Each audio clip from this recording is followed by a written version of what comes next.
Ever since Ben Roethlisberger's retirement at the end of the 2021 season, the Pittsburgh Steelers have found themselves trapped in a relentless search for stability under center, a reality that has haunted both the front office and the fan base for years now.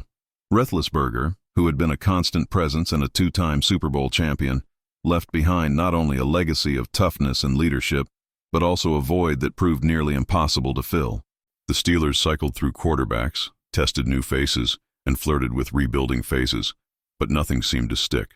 Whether it was trying to ignite a spark with a young talent, bringing in a seasoned backup, or shuffling the depth chart in hopes of catching lightning in a bottle, Pittsburgh fans watched as the most important position in football became their team's most persistent question mark. That's why this past offseason felt different. In a move that both surprised and electrified the NFL landscape, the Steelers signed Aaron Rodgers, a four-time MVP and Super Bowl-winning quarterback, to a one-year deal. Rodgers, one of the most gifted passers in NFL history, brings with him an aura of hope, as well as a wealth of experience that few quarterbacks still active in the league can offer. For the first time since Big Ben's exit, there's a sense of certainty about who will be taking the snaps in the upcoming season, and Steelers Nation has every reason to believe their offense will be far more competitive, at least for the short term. But let's be honest, Rodgers, at 41, is now the oldest active player in the National Football League. His stay in Pittsburgh is almost guaranteed to be brief. This is not a Tom Brady situation where a franchise can count on another 3, 4, or even 5 years of high-level play. Rodgers was brought in for one purpose: to bridge the gap and give the Steelers a real shot at winning now, while the organization continues its quest for the next franchise quarterback. With that in mind, Steelers scouts and fans alike are already turning their attention to the future, specifically to the 2026 NFL Draft, which carries extra excitement as it's set to be hosted right in Pittsburgh on the North Shore. That's more than just a logistical footnote. It's an opportunity for the city to showcase itself, for the fan base to get up close to the next generation of NFL stars, and possibly to witness the moment when the franchise finally selects its next cornerstone at quarterback. While much of the early talk around the 2026 draft class has focused on high-profile names like Garrett Nussmeier and Drew Aller, most analysts agree that the Steelers, given their roster strength and the expectation that they'll be competitive even with an aging Rodgers, won't be picking in the top 5 or 10. Instead, the Steelers are projected to be in the middle of the first round, possibly picking somewhere between 12th and 18th overall. That's where CBS Sports' latest 2026 mock draft throws a fascinating curveball. Ryan Wilson, one of the network's most respected draft analysts, has Pittsburgh selecting a rapidly rising but still underrated quarterback, Fernando Mendoza, at number 14 overall. For those unfamiliar, Mendoza is not yet a household name, but he's been turning heads among scouts and draftnicks for his growth, poise, and all-around skill set. Pocket passer but not a statue, he buys time with subtle pocket movements, excels off-platform, and when needed, can stride out in open field. Wilson writes in his analysis, "Will get through reads while hanging in a pocket closing in around him. Consistently played with pressure in his face, yet consistently stood tall in the pocket and delivered strikes to all 3 levels on time and accurately. Ball consistently comes out on time and with touch accuracy to all 3 levels. Good feel for pocket pressure, can climb with eyes downfield and deliver accurately off-platform." Mendoza's journey to this point is as intriguing as his skill set. He began his collegiate career at California, quickly making a name for himself with his composure and ability to execute in high-pressure situations. Last season, Mendoza and running back Jaden Ott formed the dynamic duo that powered Cal's offense, making the Golden Bears one of the Pac-12's most entertaining teams to watch, at least for the first half of the season, before injuries and defensive lapses caught up with them. After the season, both Mendoza and Ott hit the transfer portal, a move that initially stunned Cal fans but made perfect sense for 2 players looking to boost their draft stock. Now, Mendoza finds himself as the projected starter for Indiana, a program that stunned the college football world last year with their surprise bowl appearance and resilient play.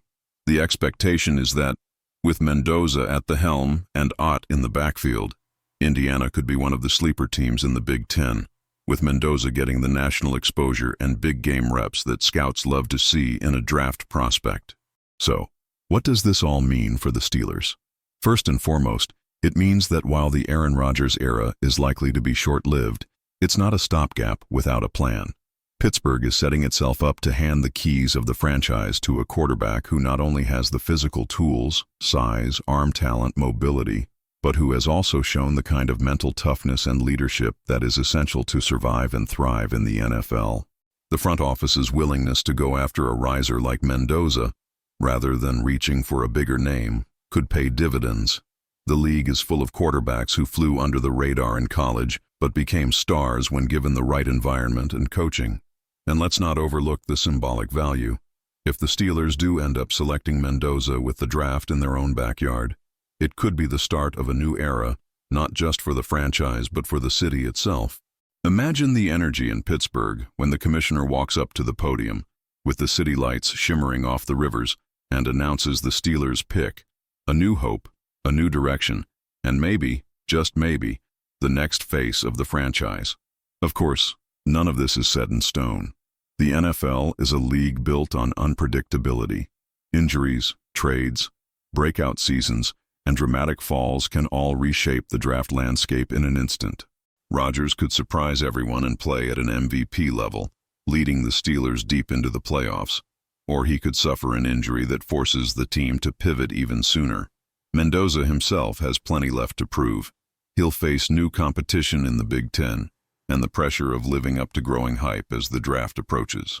But for Steelers fans who have spent the last few years dreaming of stability and the next great quarterback, there's a sense, finally, of a plan taking shape, of hope returning to the Steel City. And that hope, after so many years of uncertainty, is exactly what makes football in Pittsburgh special. As the Pittsburgh Steelers prepare to open training camp, the age-old debate around head coach Mike Tomlin's job security is once again making headlines, even after the organization rewarded him with a lucrative 3-year contract extension last offseason, reportedly worth around $16 million annually. For most NFL coaches, that kind of deal would silence any whispers of the so-called hot seat. But in Pittsburgh, where Super Bowl banners and playoff memories loom large, nothing is ever truly off the table, especially after several years of postseason heartbreak. Despite Tomlin's contract, which essentially guarantees his position through at least 2027, there remains a persistent undercurrent of speculation among some fans and media members. What happens if the 2025 Steelers once again fall short of playoff glory?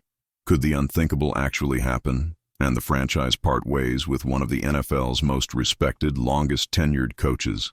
This topic surfaced again during a recent interview on Pittsburgh area radio station WMBS 590, when Steelers insider and longtime Pittsburgh Post-Gazette reporter Ray Fittipaldo was asked directly whether he could envision the team firing Tomlin in January 2026. Fittipaldo's response was unequivocal. "I don't think so," Fittipaldo stated, as relayed by Joe Camarota of Steelers Depot. He's in the first year of that 3-year contract extension. Even after this season is over, they'll still owe him upwards of, like, $28 million. So they're not going to walk away from that kind of commitment and have to pay somebody not to work. It's a point that resonates not just in Pittsburgh, but across the NFL. Financial commitments aside, Tomlin's track record is nearly unmatched. Since taking over as Steelers head coach in 2007, he's won a Super Bowl, never posted a losing season, and consistently kept the franchise relevant, even as rosters, quarterbacks, and coordinators have changed. NFL analysts often speculate that, should Tomlin ever become available, multiple teams would be lining up to hire him before his phone even hit the table. And yet, despite this impressive resume, there's an undeniable frustration simmering within parts of the organization and among the fan base. Since January 2018, the Steelers are a painful 0-5 in the playoffs, a streak that gnaws at the city's championship aspirations. It's been nearly a decade since Pittsburgh last won a postseason game. Fair or not, some within the NFL community have openly wondered if Tomlin's voice has grown stale in the locker room, or if his approach is overdue for a change. This discontent is magnified by the Steelers' win-now mentality entering the 2025 season. The front office pulled out all the stops, acquiring marquee names like wide receiver DK Metcalf, all-pro corner Jalen Ramsey, veteran tight end Jonnu Smith, and future Hall of Fame quarterback Aaron Rodgers. Combine that with an extension for superstar pass rusher T.J. Watt, and the message is crystal clear. Pittsburgh expects to contend, not rebuild. But as Fittipaldo emphasized, the people who matter most inside the Steelers' South Side facility remain firmly behind their head coach. I think within that building, and certainly within the ownership group, Mike Tomlin, he's their guy, he said. And until Mike Tomlin says he doesn't want to work anymore, I think Mike Tomlin is going to finish out that contract. It's a sentiment echoed by many around the NFL, who note that the Rooney family, the franchise's legendary owners, pride themselves on stability, loyalty, and patience. Pittsburgh has had just 3 head coaches since 1969, Chuck Noll, Bill Cowher, and Mike Tomlin. The organization's reputation for avoiding knee-jerk reactions, especially with coaches, is part of what makes the Steelers unique in the modern sports landscape. Still, sports talk radio and social media aren't likely to let the topic rest. As training camp opens, expectations are sky high. Rodgers, even at 41, brings instant credibility and hope to the offense. The defense, anchored by Watt and Ramsey, looks like one of the league's best on paper. If the Steelers falter, if another playoff appearance ends with a quick exit, or worse, no playoff berth at all, the noise will only get louder. Fans in Pittsburgh demand results, and patience, even in the Steel City, isn't infinite. Yet for now, Tomlin's job seems as secure as ever. According to DraftKings Sportsbook, the Steelers are at plus 125 odds to make the playoffs, reflecting both optimism and skepticism in the betting world. But in the NFL, where fortunes can shift with a single injury or a poorly timed turnover, nothing is guaranteed. A deep playoff run could put all this hot seat talk to rest for good, while another early exit might just turn up the temperature another notch. Regardless, one thing remains certain. Mike Tomlin is not just the face of the Steelers' sideline. He's a symbol of the franchise's identity. His blend of charisma, discipline, and resilience has kept Pittsburgh relevant for nearly 2 decades. Whether you're in the camp that believes it's time for a change, or among those who think Tomlin should coach as long as he wants, this season promises to be one of the most closely watched in recent memory. And as always in Pittsburgh, the only thing that matters in the end is winning.